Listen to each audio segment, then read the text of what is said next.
both of you are, we love having both of you here in Eastern Connecticut, and I would be remiss sitting here if I did not mention the town of Sprague, a company by the name of Fusion, and some TV commercials that are now running, sure, associating Fusion with Bibb.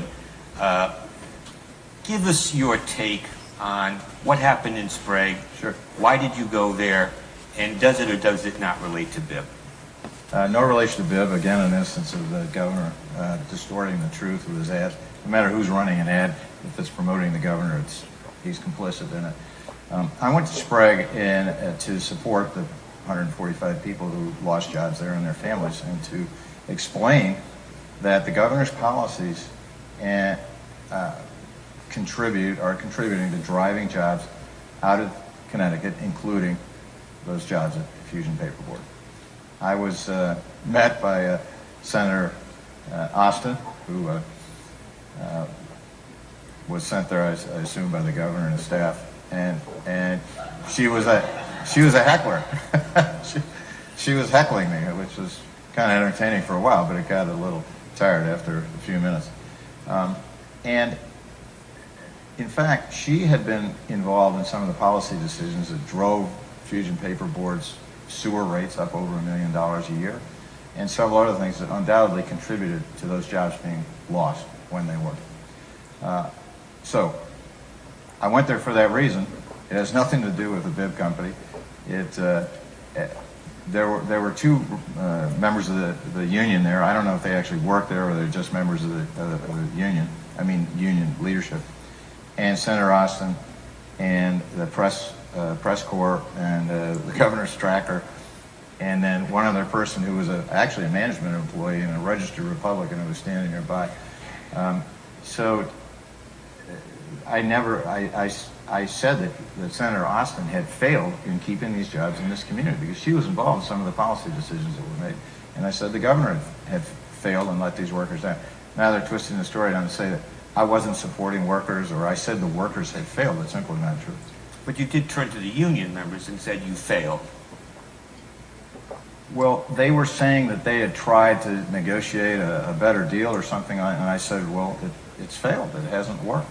So, but I wasn't saying the workers had failed. I said that they, as union leaders, had failed to keep those jobs there. So what happened with Bibb? Tell us what happened. Yeah. Well, I don't know quite what the governor's talking about in his ad, but because he's suggesting that I shut down a mill that was shut down several years after I sold the company. I sold Bibb in 1996. I bought Bibb 11 years earlier. It had less than 2,000 employees. When I sold it, it had over 5,000 employees. There were a growth of 3,000 jobs in that company. He's suggesting I took $20 million out of I don't know where he gets this stuff. There's nothing like that going on. I didn't even pay myself a salary from that company. So these are simply things that are untrue. He's blaming me for something that happened after I sold the company. There are no domestic manufacturers of the textile products the Bibb company made now. Everybody in that industry has gone offshore or gone bankrupt.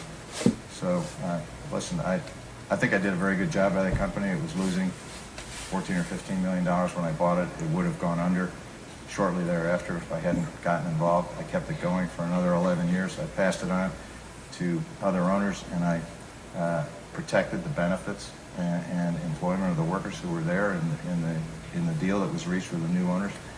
And subsequently, they sold it to another company. I think they closed that Columbus mill in 1998 or 1999, and it was integrated into another company, and that company eventually failed. But to blame me for that is simply untrue. The company did quite well under my leadership. Briefly, before we go on to another subject.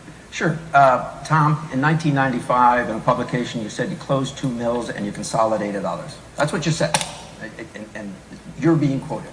And then the way you talk about the subsequent owners. Why don't you tell people who the subsequent owners were? They were bondholders that you had defaulted on with a $9 million balloon payment as you were running the company into the ground, as you were taking fees.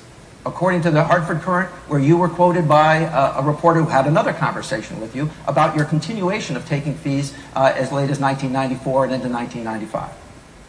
You defaulted, and as a result, you were forced out of the company. In fact, you were a 90% owner of the company, and when all of that transpired, and the bondholders who had been defaulted on took stock because they weren't going to be paid in the bonds, your percentage went from over 90% to 5%. But you stayed on the board. And you were on the board when another factory closed. So when I say that what you said, and by the way, you looked at a worker and you told them it was their fault. Let me ask you a question, Tom. When those factories in the South, Bibb and Stevens, by the way, you left out that you bought another company and you larded on to Bibb its debt. And then, by the way, you also split off some things along the way and kept some, right? Governor, But the state of Connecticut has You asked the question, let him answer. Did you keep some of them? Did you keep? Did you keep one of the things that you acquired in Stevens? May I respond to Sure. what you just said? You're the governor of the state of Connecticut. People are feeling a huge squeeze in this state. Their incomes are maybe level or declining, and the cost of living is going up. A lot of people can't afford to live in the state anymore. Way too many people are unemployed, particularly in our cities. Why are you spending so much time looking at some deal I supposedly did in the 1990s? You must have spent hours on this. Hey, no, come on.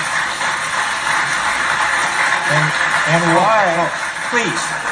and why, Governor, are you tying up and insulting voters with ads about something that you claim happened and I claim didn't happen? I have a very different story on television, who have a real interest in knowing about the future of Connecticut. This has nothing to do with the future of Connecticut. It's insulting to voters. Let's raise up the dialogue and stop the negative ads. So let me be very clear, Tom. You admitted in interviews that the company was in trouble as of 1988. After you purchased Stevens and you larded up the So company you with spent debt. even more time Right. studying this. Let him answer. Let him answer. How much time have you spent on this, Tom, Governor? But Tom, you've told us it's going to take 8 years for you to solve the problems of the state of Connecticut. You had 8 years to solve the problem of Bibb, to protect people's livelihoods, to figure out how to get the job done, and you failed to do it.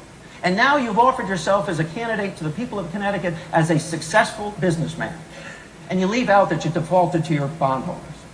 I think it's important. And I think when you show up to a town, not having called the mayor, not having called anybody, to make a point about me. And now, by the way, you're blaming water bills, which are municipal, not state. So let me ask you, Tom, when the companies that you own failed, did you go to their governors and blame them? I'm not done.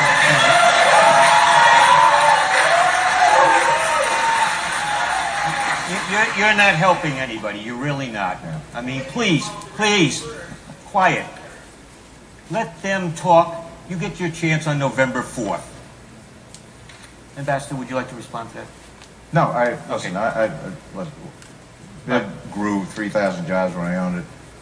The company was much better off as a result of my ownership. The governor, if he wants to spend hours and hours studying this and try and present a different story, I don't really think voters care. We need to talk about the future of Connecticut and the problems Connecticut has. So let's look forward. Okay, so real quick. Tom, before you even closed on the Bibb purchase, you had agreed to sell a division. We're talking weeks now. You must have spent on And this. so, Tom, when you get a chance, on the back of an envelope, tell us how you grew those jobs, okay? Because you've never said that before. And what you actually did is you acquired other firms, which, by the way, larded on debt to Bibb, which ultimately caused it to fail.